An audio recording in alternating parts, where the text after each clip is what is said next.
Good evening, everyone. I'm David Selberg, CEO at Hospice of Santa Barbara. Last year, our Illuminate Speakers series reached over 10,000 viewers from some 46 states and over 58 countries. Tonight, we have hundreds of folks tuning in from across the United States, as well as internationally. A very, very special thank you to the Santa Barbara Foundation, Robin and Roger Hemovitz, the Natalie Orfila Foundation, for their generous support and sponsorship of our entire 2022 Illuminate Speakers series. And now I have the pleasure to introduce my friend and colleague at Hospice of Santa Barbara, Charles Caldwell. Charles? Thanks, David. And it's good to be here tonight and looking forward to hearing what Kristin has to share with us. Lastly, I just wanted to share that Hospice Santa Barbara created the Illuminate Speaker Series as a free gift during a challenging time for all of us. And so if you would like to consider helping to support this series, and so that we can continue it in the future, there'll be some information in the chat where you can go and make a donation and help support this wonderful series so that it can be free and carry on into the future. David, now back to you. Thank you so much, Charles. And now I have the honor truly to introduce our special guest speaker this evening, Kristin Neff. Kristin Neff is currently an associate professor of educational psychology at the University of Texas at Austin. She is a pioneer in the field of self-compassion research, conducting the first empirical studies on self-compassion nearly 20 years ago. Kristin has been recognized as one of the most influential researchers in psychology worldwide. She is author of the best-selling book, Self-Compassion. Her newest book is Fierce Self-Compassion: How Women Can Harness Kindness to Speak Up, Claim Their Power, and Thrive. So without further ado, I welcome Kristin Neff to our Illuminate Speakers series. Kristin? Thank you so much, David. And thank you so much for having me on this Illuminate series. It's quite an honor. A lot of the other people that have been on this program are quite impressive. So thank you for asking me to be here. And I'm also happy to talk to you because I believe so passionately in self-compassion as a source of strength and resilience in challenging times. I've devoted my life to it because basically I know it works. So what is compassion? Well, if you look at the Latin roots of the word, passion means to suffer and com means with. So basically it refers to how are we with our suffering, especially how are we with ourselves when we're struggling or suffering? You know, are we warm to ourselves? Are we supportive to ourselves? Are we helpful? Are we friendly? Or do we beat ourselves up? Or do we call ourselves names? Or do we give ourselves the cold shoulder? Most people actually tend to be cold to themselves, harsh with themselves, as opposed to compassionate when they're struggling. And this is insult to injury, because not only are we having a hard time, when we're cruel to ourselves, it makes us that much worse. So self-compassion is really quite simple. We include ourselves in the circle of compassion so that we give ourselves the same support, care, kindness that we would quite naturally give to others. And it makes all the difference in our ability to cope. And I know that from personal experience. I've been researching self-compassion for the past 20 years, but I discovered self-compassion as a personal practice first.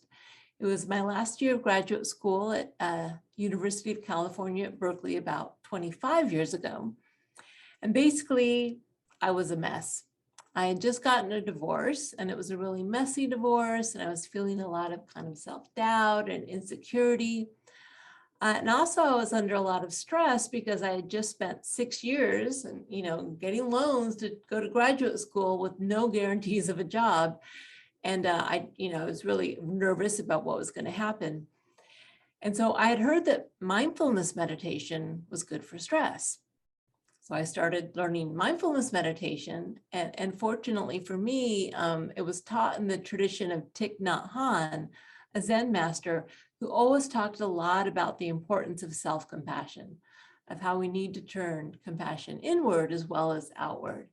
And I was just blown away by the immediate difference it made in my ability to cope through all the difficulty I was experiencing.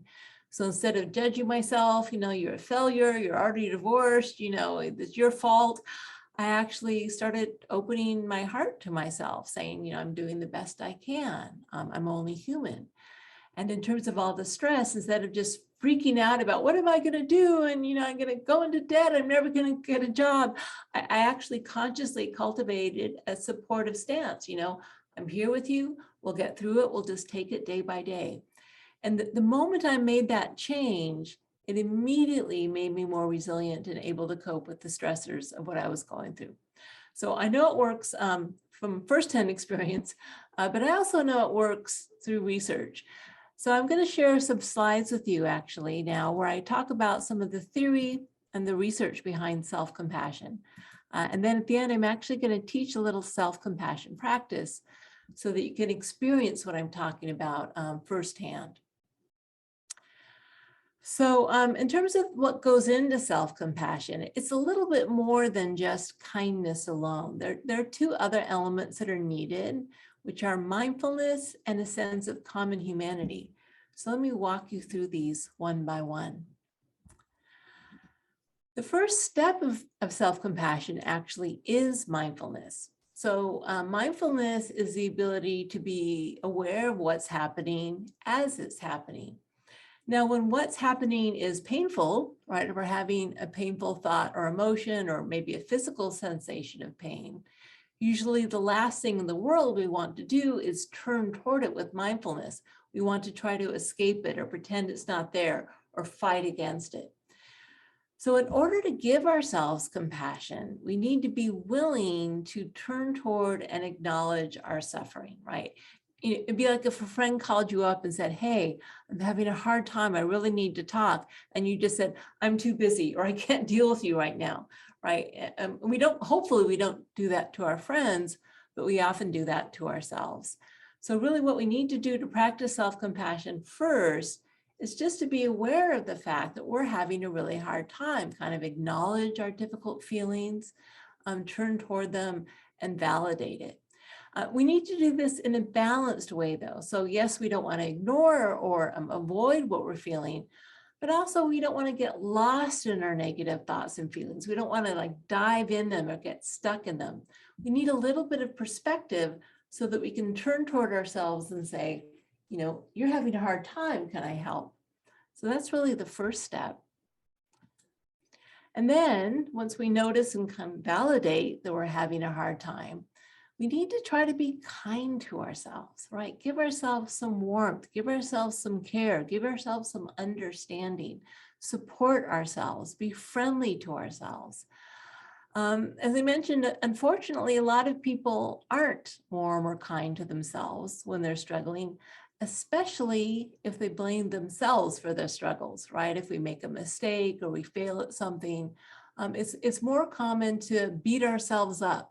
We kind of fall into this illusion that somehow if we beat ourselves up, we'll control the situation, we'll control ourselves, and we'll be safe in some way. Well, unfortunately, it doesn't work, right? When we beat ourselves up or when we ignore ourselves, it usually just makes things that much worse. So with self-compassion, we're warm and kind to ourselves. And this, you may not know this, but actually in science, compassion isn't defined as an emotion. Is defined as a type of motivation. In particular, it's the motivation to alleviate suffering. So if you take a brain scan of someone who's experiencing compassion, the parts of the brain linked to planned motor movement are activated. So it's this readiness to step in and help ourselves in some way, just like we would for a friend. And then finally, really important, is that even though the word self is in self-compassion, it's really not about our small separate selves. It's really about all of us, a common humanity.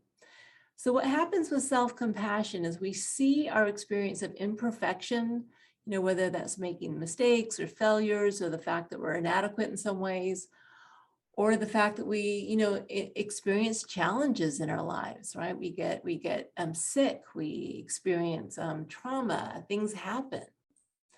We frame these difficulties in light of the shared human experience. We recognize that, everyone is imperfect and everyone leads an imperfect life. And this is actually something that logically we know that everyone's imperfect, but irrationally, kind of emotionally, what tends to happen, again, when something goes wrong in our life or we make a mistake, we feel like everyone else in the world is living a normal, perfect life, and it's just me who's struggling like this. And again, this makes it so much worse because not only are we struggling, we feel isolated and alone. So self-compassion reminds us that there's nothing abnormal about suffering. In fact, that's what defines being a human, that we're imperfect and we struggle. Having said that, it's not to say that all suffering is the same or that all people suffer the same amount, right? Yes, some people do suffer more than others, but the fact that we suffer is what connects us to others. And it also means that all human beings are worthy of compassion, right? This is kind of a human right. You don't have to earn the right to compassion. It comes simply from being human. And one more point about this. This is what differentiates self-compassion from self-pity. Self-pity is poor me, woe is me, right? When people pity you, you don't like it because you feel separate. They're looking down on you. Compassion is, hey, I've been there too. So self-compassion is an inherently connected way of being with both ourselves and others. There are two main forms of self-compassion also that I want to just mention briefly. There's tender self-compassion, which is the nurturing aspect of self-compassion. So in some ways, self-compassion is like an ideally compassionate parent. We accept ourselves as we are. We accept the fact that things are painful in this moment. We soothe ourselves and we comfort ourselves. And this is actually what allows us to heal. It's like this father, right? The baby, maybe that baby 5 minutes ago was screaming its head off. But when you unconditionally have compassion for that child, you accept the screams, the cries, you soothe that child, you hold that child, you let that child know that, it's okay. And then eventually the child starts to calm down. And that's partly what we're doing with ourselves. We accept the fact that we're imperfect. We accept the fact that we're struggling. We're there for ourselves with warmth, with care, with patience, with gentleness. And eventually we start to calm down, we start to heal. It's important to recognize, though, that self-compassion isn't always gentle and tender. So, if our particular moment of suffering is the fact that we're on the second story of a building, which is just caught on fire, we don't want to just accept ourselves and accept our pain. We want to do something brave. We want to take action. Maybe we've got to jump out the window to save ourselves. And this is the fierce aspect of self-compassion, which is the powerful action-oriented aspect of self-compassion. So sometimes, in order to alleviate our suffering, we need to protect ourselves, right? That might be saying no to people who are crossing our boundaries or who are treating us unfairly in some way. Or maybe no to certain behaviors we're engaged in that are harmful to ourselves and others. It also means really taking action to provide for ourselves, to provide for our needs. Just like a compassionate parent might work 2 jobs to put food on the table for their kids, sometimes we need to actually use our own time and resources to meet our needs so that we're happy and fulfilled. In other words, we take our needs seriously and we do something to meet them. And then really importantly, part of self-compassion is motivating change. It's not, even though we accept ourselves exactly as we are, we don't want to accept all our behaviors exactly as they are. And we certainly don't want to accept all the situations we find ourselves in exactly as they are, if those situations are harmful in some way. So again, the fierce aspect of self-compassion involves protecting, providing, and motivating change to alleviate suffering. And what's really important is that these two are in balance, that we balance the tender and fierce side of self-compassion. It's like mother bear and mama bear, right? We need both energies. It's like yin and yang. We need both energies to be whole, because if we're too soft and gentle and we aren't fierce enough, we may become complacent, right? On the other hand, if we're too fierce, if we're all about taking action and we don't accept anything, then maybe we'll become too aggressive or striving in the world. And so when they're balanced, we can reach this lovely center point that Joan Halifax refers to as having a strong back and a soft front.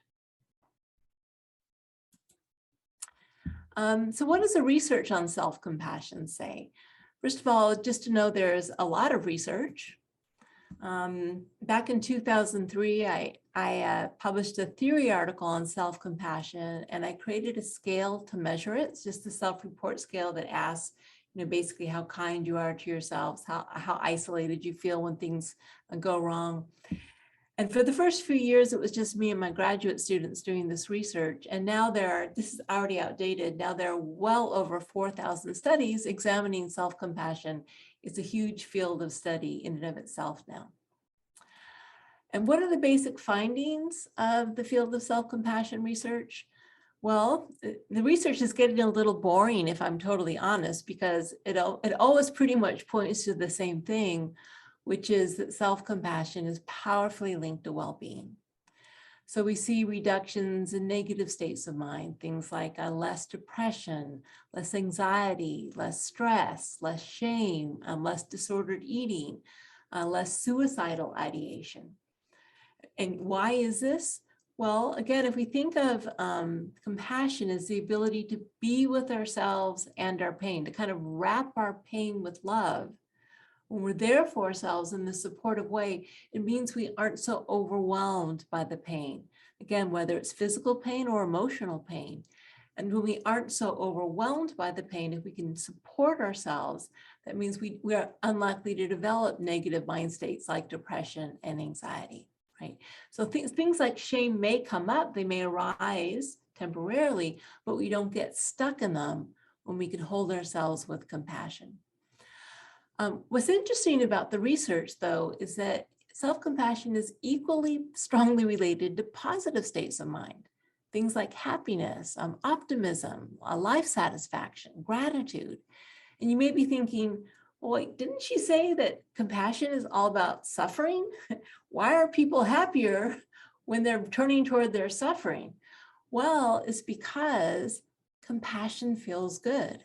Right? Even though it's a way of relating to our suffering, it feels good to be present. It feels good to feel connected to others. It feels good to be warm and kind and supportive. So self-compassion is a positive emotion. It's not like it wipes out the negativity. We still feel the pain, but we wrap our pain in this loving, connected presence. And then that actually is something that offers a positive respite or a positive refuge from the pain of what we're experiencing.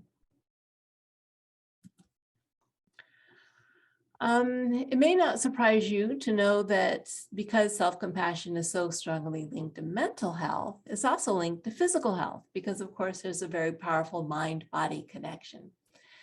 So partly how this works is when we're self-compassionate, we aren't in the fight, flight, or freeze mode that often happens when we're beating ourselves up or criticizing ourselves. So in other words, self-compassion reduces, the unscientific term is freak out mode. We aren't so freaked out by all the negative experiences we're having. It reduces cortisol levels and it reduces sympathetic nervous system activity. At the same time, it increases things like heart rate variability or various opioids naturally released by the body, which makes us feel calm and soothed. And this in turn leads to better immune function in the body, better sleep, And of course, better immune function and better sleep quality means that we have better physical health, fewer aches, colds, pains, actually reductions in physical pain when we're more self-compassionate through this system. Unfortunately, a lot of people have some misgivings about self-compassion. You may be thinking, well, can you have too much self-compassion, right? Isn't maybe too much of it a bad thing? And when anyone asks me that question, can you have too much self-compassion? It's clear that one of the misgivings that are taking place. Our culture doesn't teach us to be self-compassionate. It teaches us to be a little suspicious of self-compassion. Luckily, the research shows that these misgivings are not well-founded. In other words, they aren't true. So what are some of these misgivings? One, a very common one, is the belief that self-compassion is weak. We really think that being cold and harsh with ourselves is going to make us strong. I think maybe this is partly because people don't know about the fierce side of self-compassion. They just think about the tender side.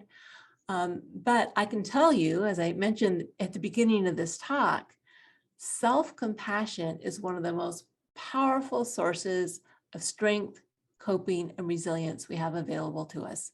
So when the going gets tough, if you want to survive, if you want to come out the other end of it, you need self-compassion. So just to give you some idea of the research, we've looked at people who are going through a divorce, or who are raising special needs kids, or who are going through something like cancer, or have a loved one with a serious illness, or even people dealing with the pandemic, with COVID, or with combat, actual, military combat. And what we find is that people who are more self-compassionate are more able to cope and get through. So just to use the example of the combat soldiers, we found that soldiers who had more self-compassion, they were less likely to develop post-traumatic stress syndrome as a result of the combat they saw. They were less likely to turn to alcohol as a way to deal with their pain. They were more able to function in their daily life. They were less likely to consider suicide, which unfortunately some of our vets do to deal with the moral injury that they've experienced. And what was really interesting is that more predictive of PTSD than the level of combat exposure soldiers experience was their level of self-compassion. And we see this in a lot of different domains. So in other words, what this says is, it's not so much what you experience, but rather how you relate to what you experience that determines whether or not you're strong enough to get through it and survive. Another big block is the belief that it will undermine motivation, right? People think they need to be harsh with themselves, really critical, mean to themselves to, be able to do their jobs, to be able to achieve their goals. Now I have to say, self-criticism does work as a motivator somewhat. Let's be honest. Some of you probably got through law school or graduate school or something through harsh self-criticism. It works somewhat, but it works the way harsh corporal punishment works with children. You can get short-term compliance. If you're really hard on yourself, you can force yourself to work hard and you try to achieve your goals.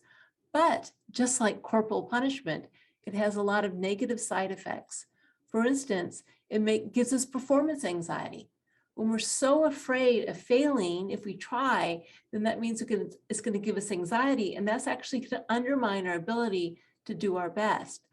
It'll also make us afraid of failure, right? Because if we know if we fail, we're going to beat ourselves up. So maybe we won't take those risks because it's just too scary if we try. It can also cause us to give up hope after a while if we repeatedly fail. And it can just make us feel really depressed in the long run. Really importantly, what beating ourselves up when we fail does is it makes it impossible to learn from our failures, right? Failure is our best teacher. But if we just beat ourselves up when we fail, we can't learn from what's happened. So self-compassion is actually a more effective motivator than self-criticism. It's linked to more grit and a more growth orientation, which means the ability to learn and grow from what we've experienced.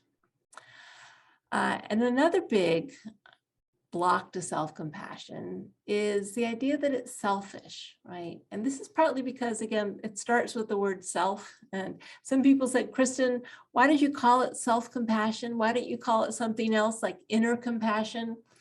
Maybe I should have, but nonetheless, believe it or not, there's actually not a lot of self in self-compassion, right? It's about us, not about me. And self-compassion isn't selfish. It's not as if we have 5 units of compassion, and if I give 3 to myself, I'm only going to have 2 for other people. It's additive. So in other words, the more compassion flows inward, the more compassion we have available to flow outward. And we know this, for instance, by looking at the relationships of people who are more self-compassionate. Research finds that they're more giving, they're more caring, they're less controlling, they're less self-focused, they're more willing to compromise in conflict situations. Another thing that self-compassion gives us is the ability to care for others without losing ourselves, right? So some people, and actually not some people, most people, they're more compassionate to others than they are to themselves. And if over and over you give to others and you don't replenish your own resources, or if you just beat yourself up for not being giving and caring enough, eventually you will burn out. You won't have anything left to give to others. And so what self-compassion does, first of all, the fierce self-compassion allows us to set boundaries, right? So when people may ask us to do something, we choose when we want to help others. And when we say, sometimes we need to say, I'm sorry, I would love to help, but I need to take care of myself right now, right? And the ability to practice self-care is actually what gives us the energy to keep caring for others. It also reduces stress and burnout for caregivers.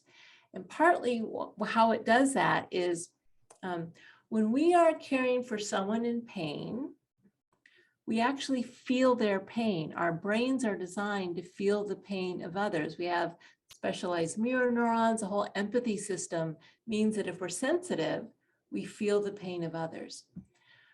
Part of the reason we burn out is because when we're constantly in the presence of other people in pain, it drains us. And actually, you've heard this term compassion fatigue. That's a misnomer. There's no such thing as compassion fatigue. There's only empathy fatigue, right? When we feel a lot of empathy constantly for others, it's going to drain and deplete us. Compassion is a rewarding emotion. So when we give ourselves compassion, it revitalizes us. Compassion is a positive emotion. And the really important thing about this is when we give ourselves compassion for our empathic pain that we experience when we care for others, empathy goes both ways. So the people we care for actually resonate with our more compassionate, calm, loving state of mind. If we go around and we're frustrated and we're burnt out and we're exhausted, every single person we come in contact with is like resonating with someone who's burnt out and exhausted or self-critical. But if we cultivate loving, connected presence, even for the fact that we feel overwhelmed in the moment, that everyone we come in contact with will experience our loving, connected presence. So self-compassion is definitely not selfish. I'm just going to tell you a little story of, before I teach the practice, of one of the ways I learned this. My son, Rowan, is autistic. And people often say that autistic children don't have a lot of empathy, the ability to read others' emotions. Well, actually, it's not true. In his case, he's very empathic. He's very sensitive to my moods. And what I would find when he was younger, and even actually as a teenager, that I could actually regulate his emotions by regulating my emotions. In other words, if he would get very, very upset, I would give compassion for how hard it was for me that he was getting so upset. I would calm and soothe myself, and then he would feel my calmness, my compassion, and he would start to calm down as well. So again, just to reiterate, self-compassion is not selfish. It's a gift that we can give not only to ourselves, but to every single other person we come into contact with. Okay, so what I want to do now is I want to lead us through a practice of self-compassion so you can get a sense of what it feels like for yourself, and then we'll open it up to some questions. So this is going to be like a mini meditation, so you may want to close your eyes, right? Just take a moment to arrive in your body. So feel your feet on the floor. Feel the weight of your body on your chair. Take a few breaths. Center yourself.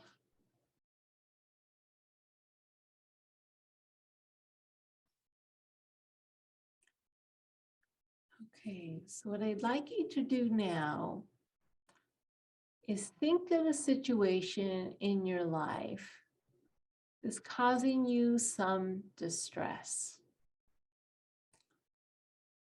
Okay, this could be a health issue, a work issue, a relationship issue. Please don't think of something that's really overwhelmingly distressing, because if you're overwhelmed, you may not be able to actually focus on learning this practice I'm going to teach. So something that's mild to moderately distressing.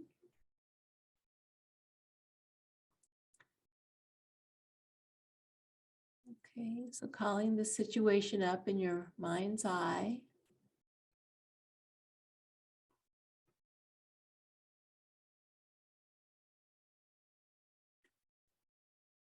And so what we're going to do is we're going to intentionally bring in the 3 components of self-compassion so you can see how they feel. The first thing we want to bring in is mindfulness. So what I'd invite you to do is just turn toward this situation and acknowledge that this is really painful, right? This is hard. This hurts.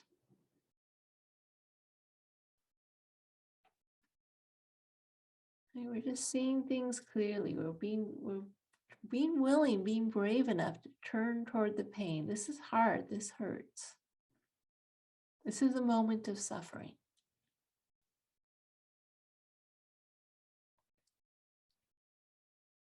And then also remembering the humanity of this situation. Right? Situations like this, distress, difficulty, this is part of living a human life. Reminding yourself that you aren't alone. There's nothing wrong with you or abnormal about struggling in this way.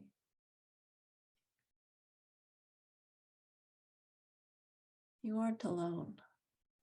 You're connected to many, many, many others in this situation.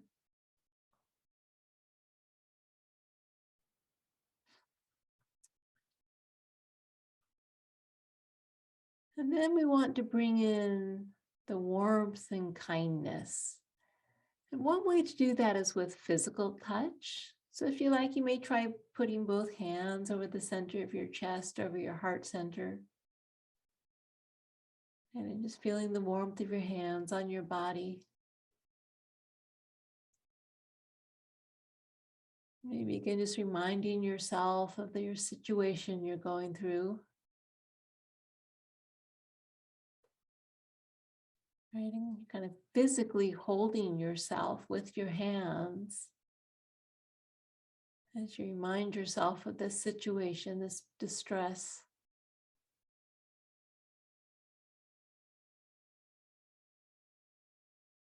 And saying some words of warmth, care, support,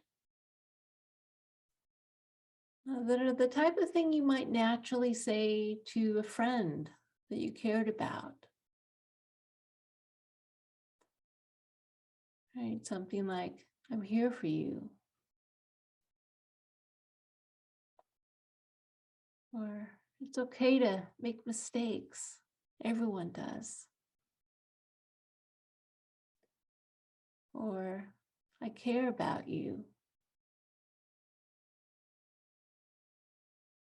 Or it's going to be okay. I will not abandon you. I'm here for you. Right? Whatever words, and maybe those words don't ring true for you, whatever words that you might naturally say to a friend who is in the exact situation that you are in.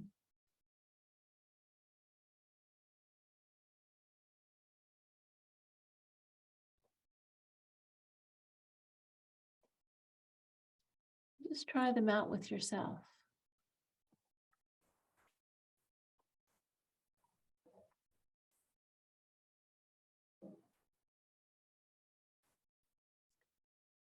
It may feel awkward or unnatural.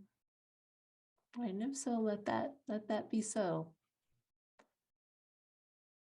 Really just setting our intention to be more supportive and compassionate with ourselves.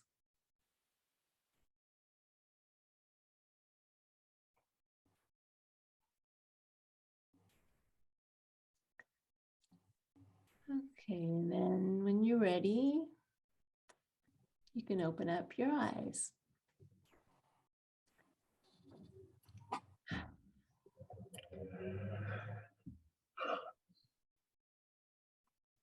Thank you so much, Kristin, for that, for sharing your words and the mini meditation.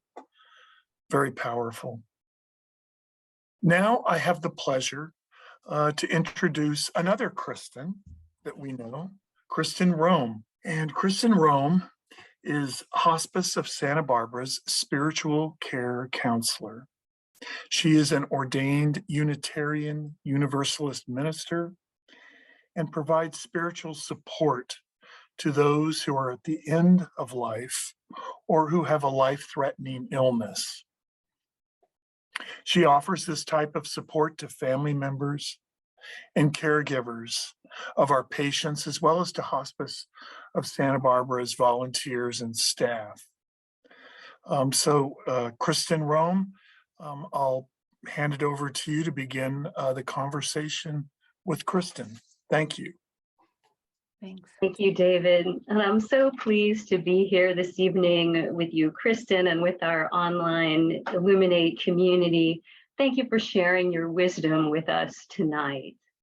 I so enjoyed not only the presentation and the clear information about what self-compassion is and isn't, but your examples, and I just loved the meditation. I know for me to feel it in my body and in my mind and feel myself calm down is really powerful. And it's deeper than if I had just listened to the information. So thank you for leading us through that. And I want to say that during COVID, I found myself needing more self-compassion and did a mindfulness self-compassion class and got your book. And so I have a lot of other strategies and skills, but I really needed it. So thank you. And I feel like I'm using it a lot in my work with folks and families who utilize the services of Hospice of Santa Barbara because they're grieving or because they're coping with life-threatening illness. Yes. And so I'm wondering if maybe you could tailor a little bit of what you've said for those among us who might be grieving, who've maybe lost a beloved, or just the losses that we've all had from COVID. So how might self-compassion be brought into that grief work?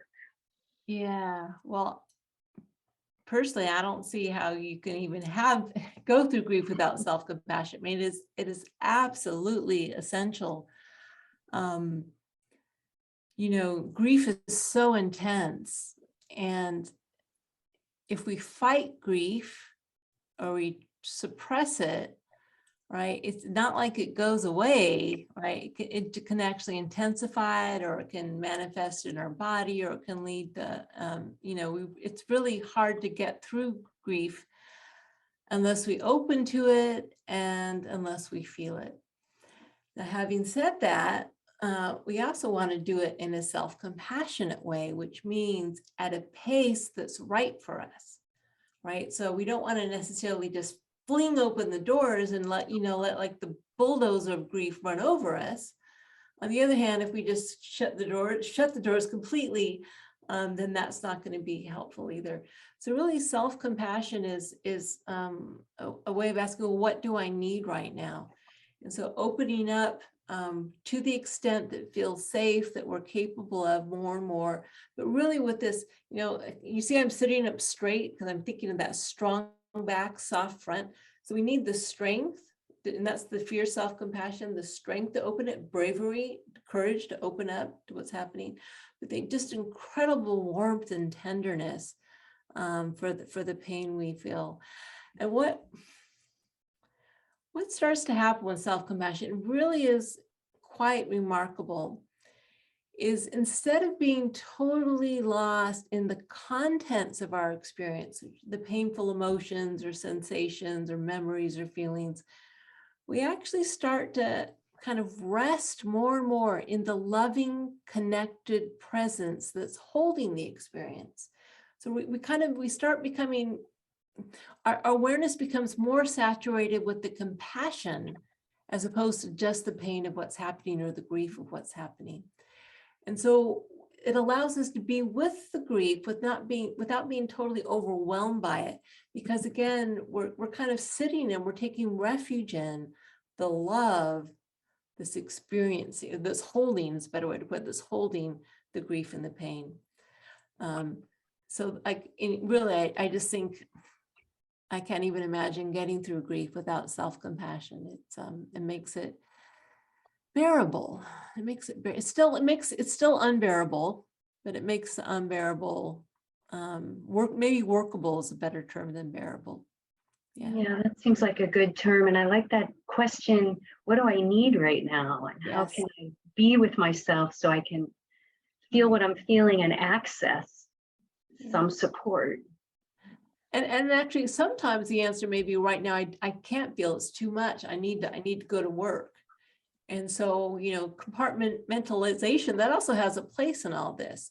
But it needs to be done consciously as a response to our pain, not unconsciously as an avoidance strategy.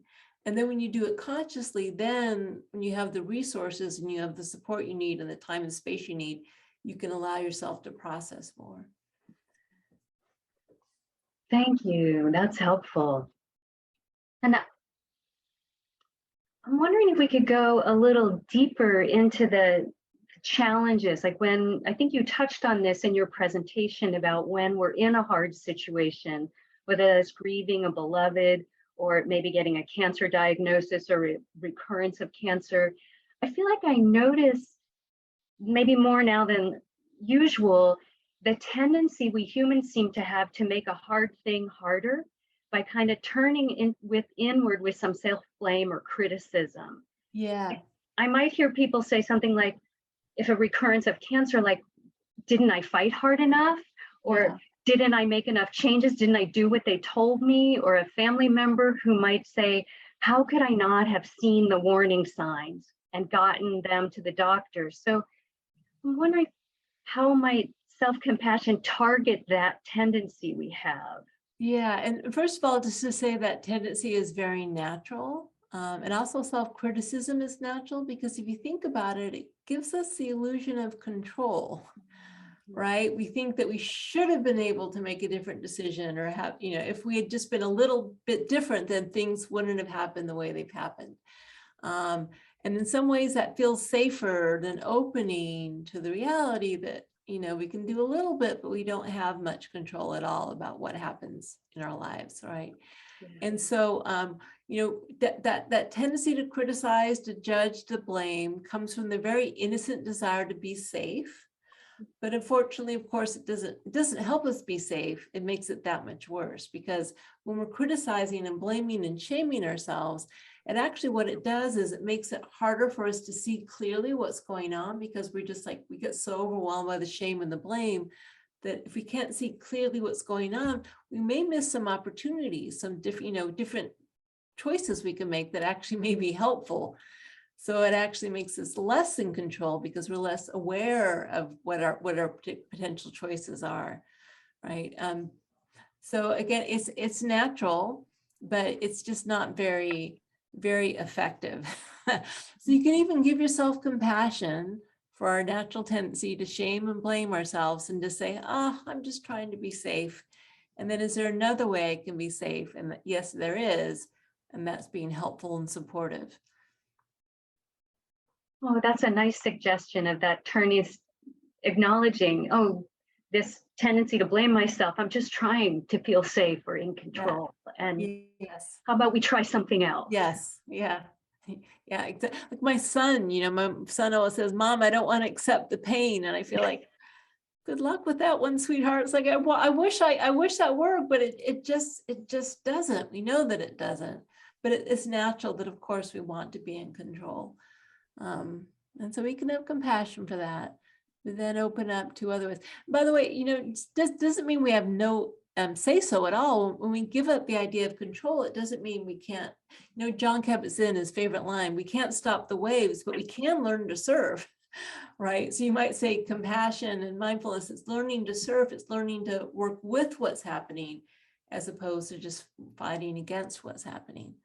Oh, and that seems like a nice image too, that we can ride the wave rather than be completely engulfed by it. Yes, exactly. And as you say, we have more choices. We have more choices. Yeah, we're able to see more clearly what our choices are, what our options are. Yeah. Nice, helpful. Thank you. And I want to shift just a little bit in recognition that we may also have a lot of people with us tonight who are taking care of someone. It's their job to take care of someone beyond themselves, maybe children, elder relatives, someone who's very sick.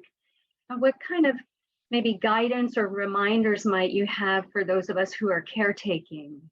Yeah, so and I mentioned it briefly that it's really essential that we give ourselves compassion when we're caring for others, especially when we're caring for those in pain, right?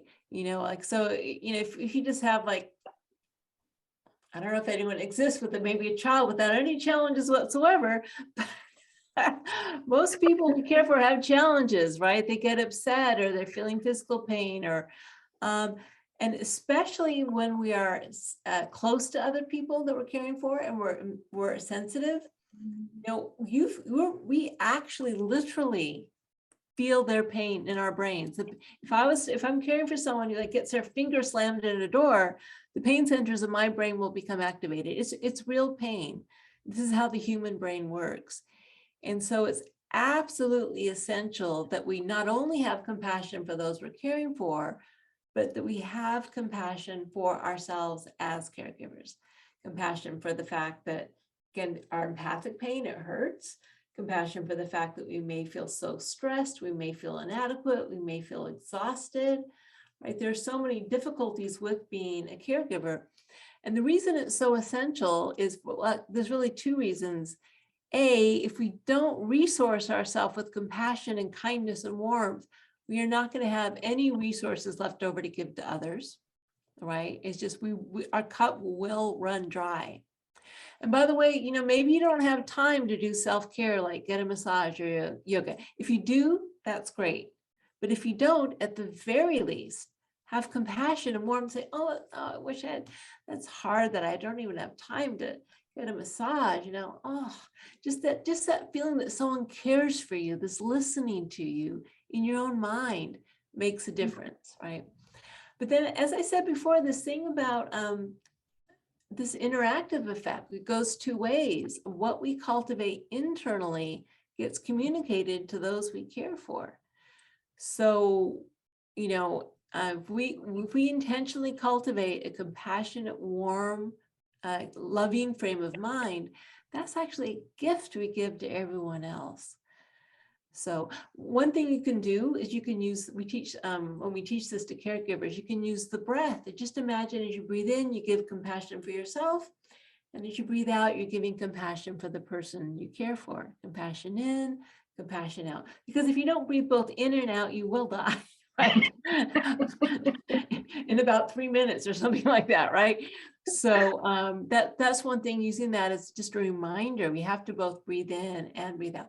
But also sometimes, so to give you an example with my son, Rowan, when he was young, and he's doing great now, but he would have some pretty severe tantrums when he was young. I would put 95% of my energy on me. Because when I got overwhelmed, I would make sure he wasn't harming himself, but I would just flood myself with compassion. This is so hard. This is so overwhelming first. And then I would turn to him, right? Because that is put your own oxygen mask on before you help others. It's really relevant here. Yeah. That is so helpful. And I love that simple tool of the breath, because you're not saying to someone you have to be a meditator for 5 years before you can be self-compassionate. You're saying, exactly, as you breathe in, you can breathe in some compassion, some kindness. That's right. Yeah. And as you so rightly point out, we are all breathing. Yeah, you're breathing anyway, but you can, some people like to imagine they're breathing in a light. If you're visual, it also can help, a healing light inward and then outward. Yeah. And might this work with children or youth as well? Well, yeah, so we've developed programs to teach self-compassion to teens and also to children. When you're dealing with, both teens and children, actually anyone, but especially with little kids, the analogy of friendship is so helpful, because by about 7 years of age, children are learning, well, what does it mean to be a good friend? And then you can just make sure that you include that you should be a good friend to yourself as well. And you can say to a child, if you overhear them saying something badly about themselves or beating themselves up, you can say, would you say that to your friend? Or what do you think? How would your friend feel if you said that? Right? That is kind of an easy way to understand the impact, because the same impact that your friend would experience, we experience, both positive and negative. Right. So children actually get it.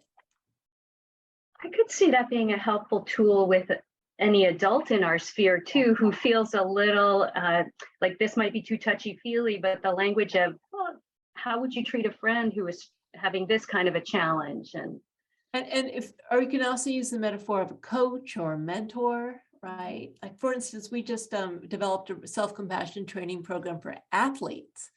And athletes, they're all about being hard on themselves because they want to be number one and reach their goals. And what we found is that when we taught them to be a good supportive coach to themselves, so that when they make a mistake, maybe they're playing a game and they make a mistake, instead of just shaming themselves, which actually makes it harder for them to recover, to say, okay, it's okay, we can learn from this. And then they actually improve their performance, and the coaches rated their performances better as well. So it's a more helpful and useful way to make changes. nice, I like that, coach and friend. We can all use a little bit of that. Yeah. Well, I'm aware that we're starting to run short on time, so I wanted to give you the opportunity to see if there's any sort of last words that you want to leave us all with. All right. Were there any questions from the audience? Just wanted to make sure. I think we covered them. Somebody would like to know if the copy of the slides could be emailed, and then. Oh, okay. Yeah, and we did. I think we did touch on self-blame, which Emily had asked, and grief. Right. I think so. I think we got them. Okay.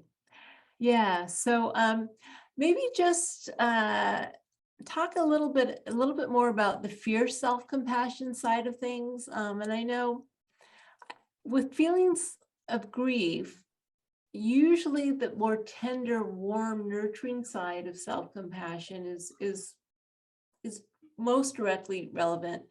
But sometimes, for instance, depending on what the situation is, maybe the healthcare system, or you're in in an organization that isn't treating you well, your loved one well, or there are larger societal issues contributing to what's your situation. It's really important that self-compassion is not just about this warmth, that self-compassion actually can be quite fierce. So for instance, social justice movements, or dealing with, equal access to healthcare, the Me Too movement, global warming, all of, dealing with these issues all requires fierce self-compassion. And so it's not just an inside job, that part of alleviating suffering means making changes in the world that also help alleviate suffering, maybe even taking political action, right? So, I think a lot of people right now in our world situation are just feeling so overwhelmed by everything that's going on. And we need tender self-compassion to help hold ourselves and accept ourselves and support ourselves. But we also need to take some action to try to make changes. So it's not about being complacent. So it's just something that people should try to keep in mind. It's both. Yes, that, as you've said so well, the more we can give ourselves self-compassion, the stronger our capacity to be fierce, to transform our world. Exactly. So it flows Leave inward suffering. and it flows outward. Yeah. Yeah. Nice. Well, what a pleasure to be with you. And thank you so much, Kristin, for sharing not only your wisdom and your work, but yourself with us here tonight. Thank you, And Kristin. David, I'm going to take it back to you. Okay, thank you so much, Kristin Neff. It was so powerful and heartening of a conversation. One of the most moving and gentle conversations I've had in a while. Thank you. And thank you so much, Kristen Rome from Hospice of Santa Barbara. So grateful that you could be in the dialogue tonight. So thank you both. We are so pleased to be able to offer the Illuminate Speakers series for free, but we couldn't do it without your help. So please consider a donation to help ensure the future of this series. And please visit our website to sign up for upcoming Illuminate events, which are free to everyone, but pre-registration is required ahead of time. Our next guest speaker is Dr. Kelly McGonigal. Mark your calendars for August 24th. Kelly is a health psychologist and a lecturer at the Stanford University Graduate School of Business. As a pioneer in the field of science help, her mission is to translate insights from psychology and neuroscience into practical strategies that support personal well-being and strengthen communities. So for more information, you can find this visiting our website at Hospice of Santa Barbara. And finally, thank you all for being with us tonight. We're so deeply grateful, and have a good rest of your evening and week. Good night.